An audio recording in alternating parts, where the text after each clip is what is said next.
Hi, my name is Brian Deck, and I'm here to talk to you today about making vocals pop using plugins and processing. You think you know me, you don't know me, you think you know me, no. This first example that I'm using is an example from Alejandro Escovedo's most recent record, The Crossing. The song is called Teenage Luggage. Let me play you a bit of it where the vocal comes in. I got my teenage luggage, I'm headed out,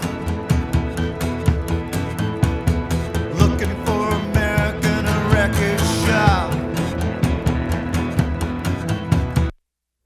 Now you can see it's this purple track down here, and if you notice on the left side, I have a lot of plugins going on. We recorded this record with an Italian band that he had been touring with in Europe, and we recorded at a studio in rural Tuscany, and I was basically unfamiliar with almost everything I had to work with. I was very unfamiliar with the vocal mics, we tried several, the ones that we chose. This was a Braun mic. I don't know if it must be a German company. I think maybe it was a tube mic, I can't remember all that well, but I didn't feel like they had exactly the right microphone for Alejandro's voice, and I felt limited by the signal chain as well. The preamps and compressors we had to work with, I was unfamiliar with them, and we did the best that we could, but I think we came away with not the best vocal recording. Here it is. Sorry, Alejandro. It's soloed up with all the processing turned off. I got my teenage luggage, I'm headed out. So it sounds a little dull, sounds a little flat. The microphone didn't have excitement to it. So I'll put these in one thing at a time. The de-esser, we've all used them. They make less S-iness, less T-iness. That's not exciting. We don't need to dwell on it. Here I'm using the UAD 1073 EQ to regain some of that brightness and upper mid-range excitement that ideally would have just come from the microphone itself. Let me unbypass that. I got my teenage luggage, I'm headed out. So much better already. I'm using the TubeTech CL1B to control dynamics, and it looks to me like I felt like at the time that we were recording these that I didn't want to get too heavy-handed with the compression at the studio because I didn't trust myself knowing how it would react that well, and so I saved some of that work for later. I got my teenage luggage, I'm headed out. Only a couple dB of gain reduction. Now I have the UAD Studer A800 tape simulator. I believe that just makes it a more familiar, warmer rock sound, for lack of a better word. We were going for a classic rock kind of sound, and I felt that that was necessary with this. I got my teenage luggage, I'm headed out. It's a little smeary. Looking for American a record shop. Feels like a record. And finally, there's nothing more rock than an 1176 on your vocal. I got my teenage luggage, I'm headed out. Looking for American a record shop. I feel like an 1176 doesn't need to be doing a lot of gain reduction just to give the sonic characteristic of the 1176 gives the vocal more cut and more of a classic sound. And the last thing I did here on this is the effect send, which is hitting a delay, which is then going into the EMT 140 plate reverb. So kind of a classic slapback echo going into the plate reverb, almost Sun Records kind of a sound. I got my teenage luggage, I'm headed out.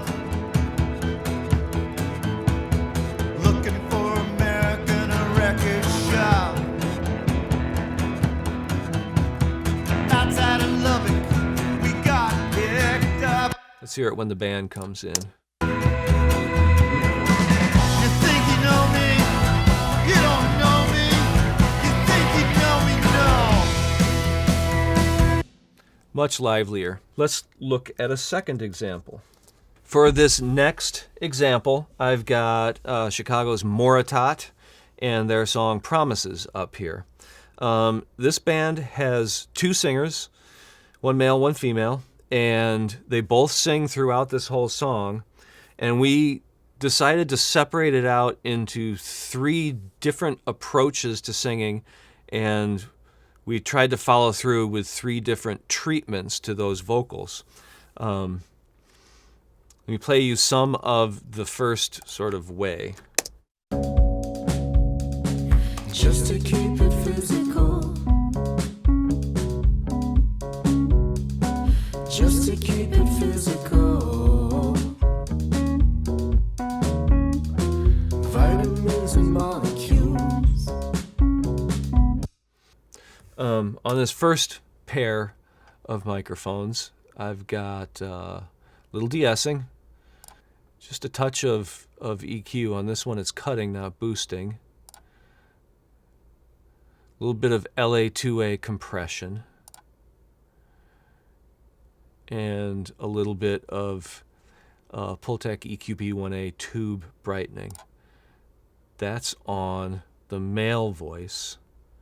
The female voice, a little de-essing, a little 1176, a little EQP1A. Now, we're sending those to the UAD EP34 tape delay, which that's a recreation of the classic Echoplex tape delay, which has an interesting sonic character of its own. It's being used 146 milliseconds, so it's a slow slapback. And let's hear what those things sound like together. Just to keep it physical. Just to keep it physical. I've got those separated a little bit Vitamins and molecules. with panning. Our minds are not compatible. And the slapback, which is going proportionally to both of them, is right up the middle. So the next place this song travels to sounds like this.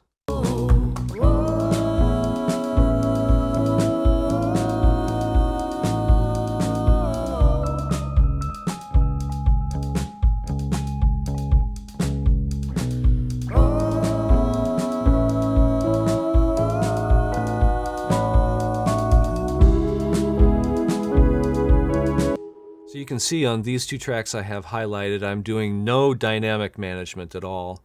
Those are really evenly sung whoa-woes, no lyrics.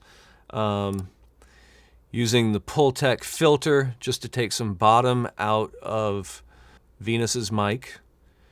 And then sounds like I'm letting that fly. Oh, into two separate reverbs. They're panned apart again. One is going into a mono 480L hall sound, and the other one is going into a stereo AKG spring BX20 reverb. And I have those reverbs panned to where the vocals themselves are panned. So Venus's echo sort of recedes back in her direction, and Khan's echo recedes back in his direction, and it's a neat effect and very, very spacious.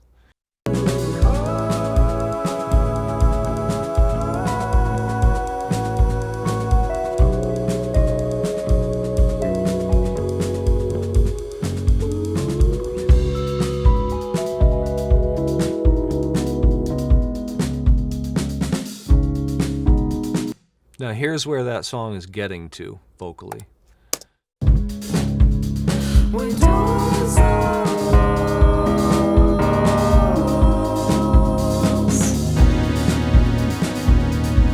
stop this moment.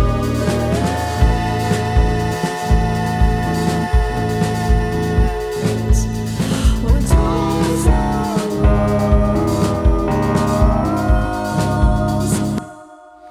Here for the first time, both singers are panned directly down the middle with each other.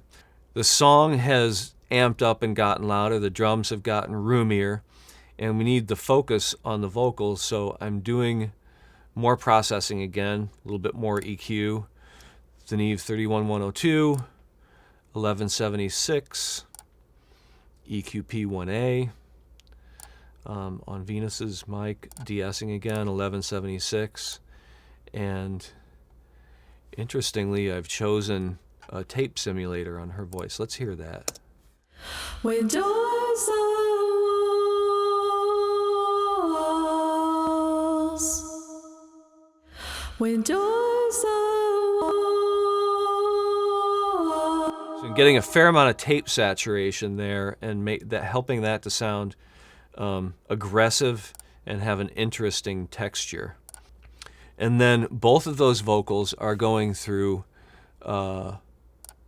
classic AMS RMX16 modeled digital reverb. Looks like we got a decay of 3 seconds, so it's a pretty long ambience, and it's the first time that that's heard in the song, and equally on both of them, right? Yeah. When doors are walls,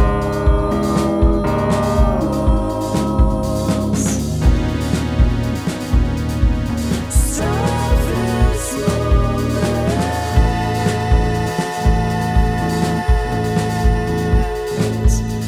When doors are walls. Very cool. Really hangs in there with the rhythm section as it gets louder. Let's hear another example. All right, for this next example of how to make vocals pop with processing and plugins, I have the song Funny by Chicago's Big Branch. This was recorded at my house. All the vocals were done with an SM57. And I think it really actually worked very well with this band. I didn't feel like I was fixing it. I felt like I was making it loud, I guess is what I think I was doing. The vocal goes through kind of a reamped, filtery sound here at the intro, and it becomes very focused for these verses, and it becomes much more atmospheric on the choruses, and then later on we double it and triple it. So let me play those different ways that the vocal sounds, and then we can talk about how it was achieved. Here's the intro. You said the funniest thing I've heard tonight. You said the funniest thing I've heard tonight. And the way you said it, I sensed you meant it. You said the funniest thing I've heard tonight.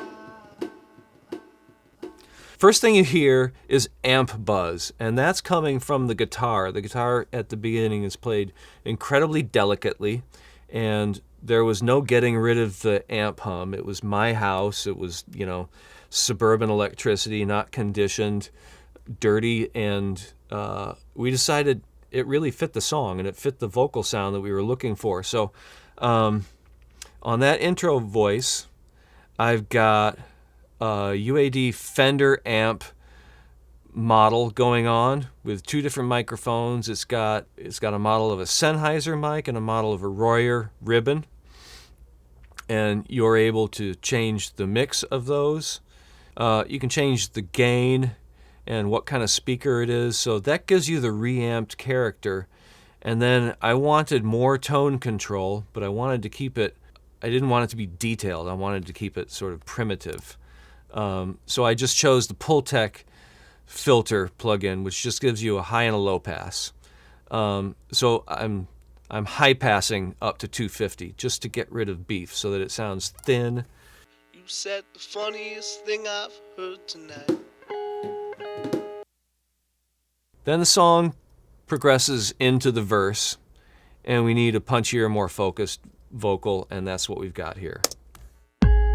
That's hysterical, especially in the midst of the terrible. I know I'm trying to grip, grasp onto the bearable, and fucking like it's going out of style is not wearable. But you seem on my level, we're cautious yet revel with So that's more of sort of an industry standard vocal. It doesn't really sound like an SM57. It polished up nicely. I'm high passing up to about 200, dumping 4 dB at about 460, 475. And that's it here. The brightness seems to be a part of the microphone. Let's see how much compression I've got going on with the TubeTech CL1B. That's hysterical, especially in the midst of Couple of dB. Getting a nice sheen from the Studer A800, and then I'm betting the 1176 is hitting a little harder.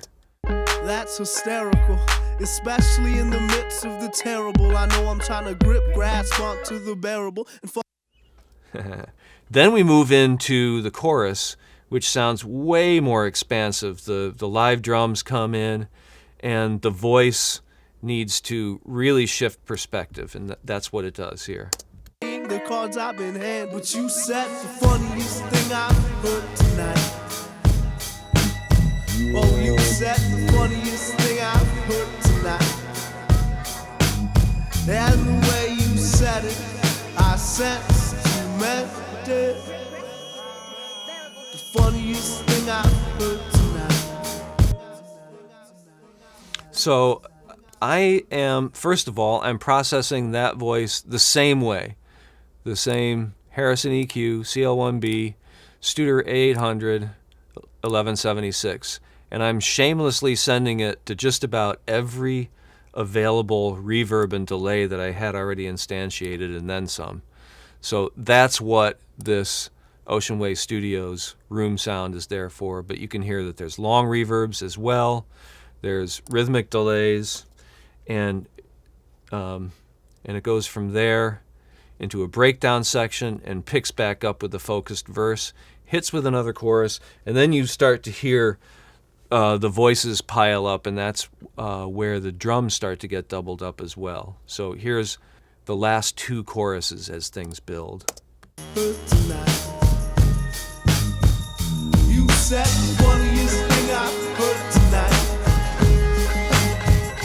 You said the funniest thing I've heard tonight. And the way you said it, I sensed you meant it. It's the funniest thing I've heard tonight. Oh, you said the funniest thing I've heard tonight. You said the funniest thing I've heard tonight. And the way you said it, I sensed you meant it.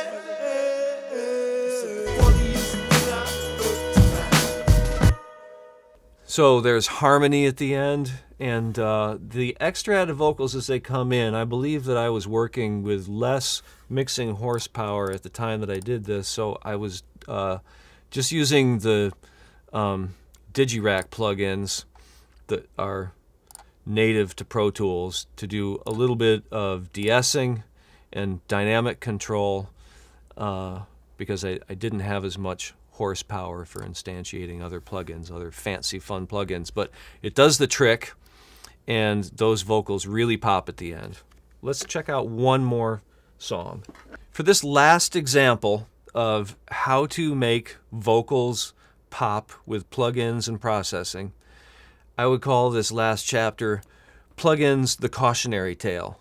So this is with a singer-songwriter from Chicago who lives in Nashville now. Her name is Alaina Stacey, and this is her song, Snowing in Nashville.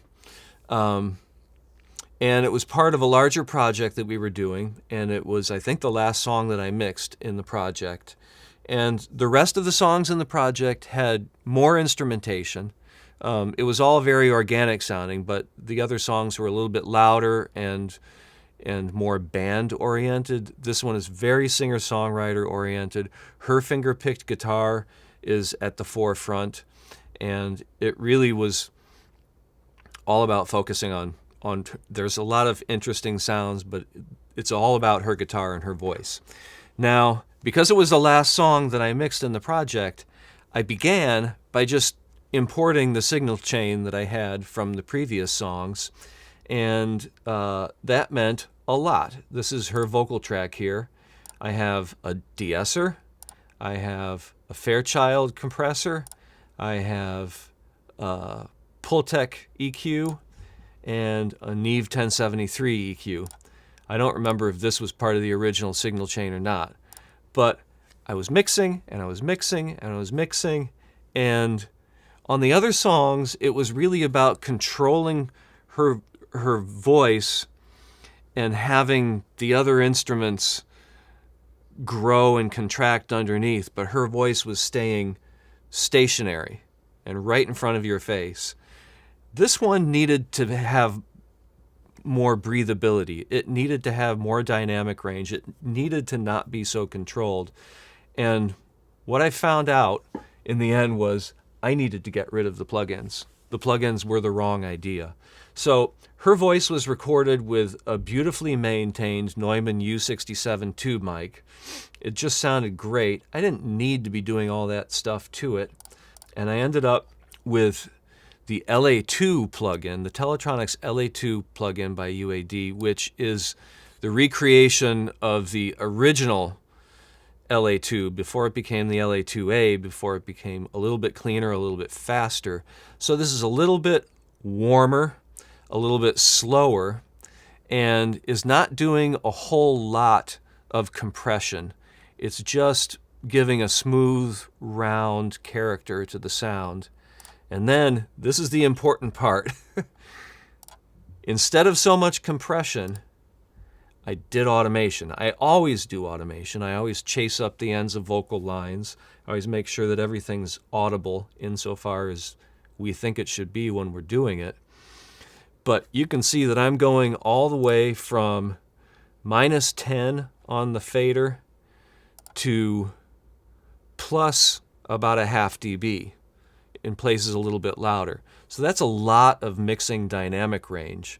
And I am mixing into stereo bus compression, and that comes into play in smoothing it out as well. But this sounds so much more open and pleasant to listen to than it did before with all the compression. So let me just play some of this for you.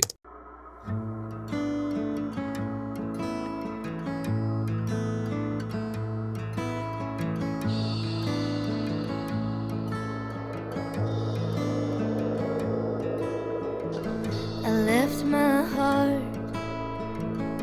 in Chicago when I moved my life down south. It's not my fault. How would I know that you would somehow stick around? How beautiful is that? You don't want to smash that. So later on, drums come in, the bass comes in, but I still wanted to keep the vocal really natural. So.